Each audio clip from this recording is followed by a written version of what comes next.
Hi everybody, I am waiting for my first car lesson to arrive, and I wanted to get this out of the way.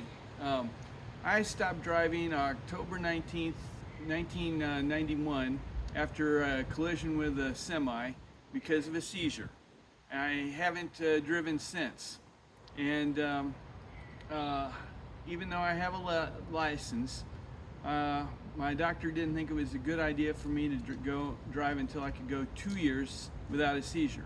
That's going to happen on April 25th, April 25th of this month.